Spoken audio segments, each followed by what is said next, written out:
மணப்புறம் கோவில் காவலாளி அஜித்குமார் கொலை வழக்குல சிபிஐ வந்து 5 பேர் ஆல்ரெடி கைது பண்ணியிருந்தாங்க. 5 போலீஸ. 6வது ஒருத்தர் போலீஸ் இருந்தார். அவர் சஸ்பென்ஸ் பண்ணியிருந்தாங்க. பட் அவரையுமே இப்ப குற்றவாளியா சேர்த்து ஜாயின் பண்ணியிருக்காங்க. இப்போ நிகிதா வந்து இதுவரையும் விசாரிக்கல. நிகிதா அவர்களிடம் இந்த மாதிரியான விசாரணை ஏற்படுத்துவாங்க. இதுவரையும் ஏன் அவங்கள வந்து விசாரணைகளை கொண்டு வந்திருக்காங்க. பட் எந்த கோணத்துலனா அஜித்குமார் கொலை பண்ணாங்க. கொலை நடந்திருக்கு. அந்த 6 போலீஸும் அந்த கோணத்தை தான் கொண்டு வந்திருக்காங்க தவிர, அவங்க வந்து நகை காணாம போணுச்சுன்னு சொன்னது, மத்த விஷயங்கள் எல்லாம் கொண்டு வந்திருக்காங்களா அப்படிங்கிற விஷயத்த வாங்க பார்க்கலாம்.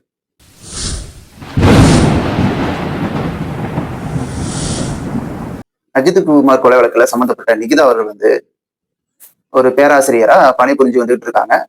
அவங்க மட்டும் தான் இருக்காங்க. அவங்க கூட அவங்க அம்மா இருக்காங்க.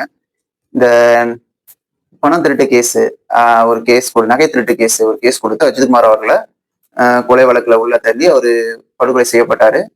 மிகவும் கொடூரமாக, அப்படிதான் சொல்லி ஆகணும். ஏன்னா லாக்அப் டெத்துங்கிறது அது கொடூரம் தான். இப்போ வந்து அந்த கேஸ் உண்மையா இல்லையா, அவங்க கொடுத்த கேஸ் உண்மையா இல்லையா அப்படிங்கிற விசாரணைக்கு வந்து அடுத்த செப்டம்பர் 24 வரையும் டைம் கொடுத்துருக்காங்க கோர்ட்டு.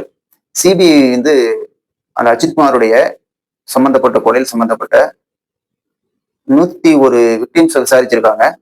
அதுல சார்ஜ் ஷீட் ஃபைல் பண்ணி கொடுத்துருக்காங்க. இதுக்கு வந்து சிபிஐக்கு வந்து கோர்ட்டு வந்து பாராட்டு தெரிவிச்சிருக்கு. இவ்வளவு சீக்கிரத்துல நீங்க சார்ஜ் ஷீட் ஃபைல் பண்ணி கொடுத்ததுக்கு நல்லா ஒர்க் பண்ணியிருக்கீங்க அப்படின்னு சொல்லிட்டு பாராட்டையும் தெரிவிச்சுட்டு, நிகிதா அவர்களுடைய போன் சம்பந்தப்பட்ட கால் ஹிஸ்டரி, அப்புறம் அந்த உயர் அதிகாரி ஒருத்தவங்க வந்து தொடர்புல இருக்காங்க அப்படின்னு சொன்ன விஷயம், அது எல்லாமே எங்க பார்வைக்கு அப்டேட்டா வந்துட்டே இருக்கணும். நாங்க எந்த கேஸ்ல என்ன நடக்குதுன்னு கண்காணிச்சுட்டே இருப்போம் அப்படிங்கிற ஒரு வார்னிங்கையும் கொடுத்துருக்காங்க.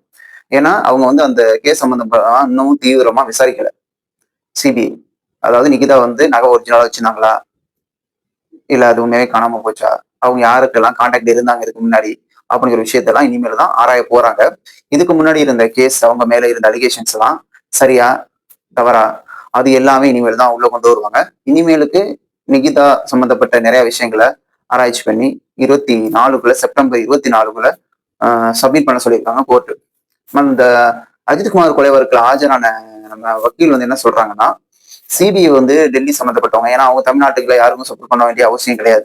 அப்படிங்கும்போது டெல்லி தலைமையில நிகிதா அவங்களுக்கு தெரிஞ்சவங்க இருக்காங்க அப்படிங்கிற மாதிரி ஒரு விஷயத்த அவர் வந்து ஒரு இன்டர்வியூல கொடுத்திருந்தார். அந்த இன்டர்வியூல டெல்லியில உள்ள உயர் அதிகாரிக்கும் நிகிதா அவர்களுக்கு லிங்க் இருக்கு, அதனாலதான் அவங்க அந்த இன்ஃபுளுன்ஸ் கூட சிபிஐக்கு இருக்க வாய்ப்பு இருக்கு அப்படிங்கிற ஒரு விஷயத்த சொல்ற வர்றாரு.